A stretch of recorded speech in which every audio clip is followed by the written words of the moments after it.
নমস্কার বন্ধুরা, সবাই আপনারা কিরকম আছেন? আশা করি আপনারা সবাই ভালোই আছেন, আমিও ভালো আছি। তো আমার মিনি ব্লগে আপনারা সবাই স্বাগত জানাই।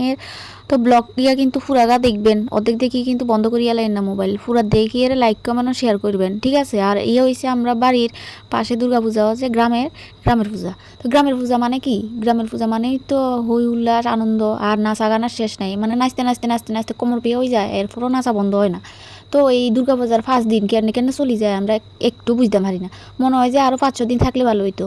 তো যাই হোক, দুর্গা মা আইয়ে তো 5 দিনের লেগে আইয়ে বাপের বাড়িতে। যাই হোক, এই 5 দিনে অনেক আনন্দ। আমরা দুজন সাজি রেডি হয়ে ডং করতে করতে পূজার এনে চলে যাই। তো পিছন দিকে আর এই পেড়াই গিয়া ভিডিও বানাই দাস না, কেউ ভিডিও বানানোর কেউ নাই, তো ভিডিও বানাই দিছে। যাও একটা আমার দেওরে বানাই দিছে। তো আমার দেওয়ার জিরে অসংখ্য ধন্যবাদ, একটা এত সুন্দর ভিডিও বানাই দেওয়ার লাই। তো আমি এনে কয়েকটা ফটো টটো তুলি। আবার রাইতে বেলা চলে আসি। তো রাইতে এনে নাচের অনুষ্ঠান নাচ, ছোটো ছোটো মাইয়া আগুনে কি সুন্দর করে নাচের দেখেন। তো এনে তো গান দিতে হারি না, গান দিলে আবার কপিরাইট চলিয়ে। তো এনে আবার আমরাও নাচ শুরু করে দিছি ছোটো বোন নাচ।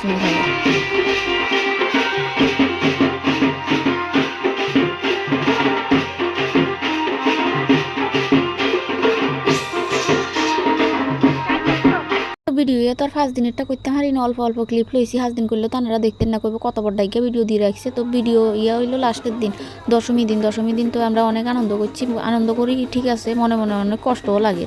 মা চলে যাইব, তো মায়ের অপেক্ষায় আবার আছে না, আবার রইলাম 365 দিন। আর আমরা নাচ, এই নাচ না সেই লেভেলের নাচ, নাচতে নাচতে জামা কাপড় সব ভিজে গেছে, এরপরও নাচি। পা ব্যথা করে কোনো কথা নাই, নাচতে হইব, নাচতে নাচতে নাচতে নাচতে পা ফুলি গেছে, এরপরও নাচ বন্ধ নেই।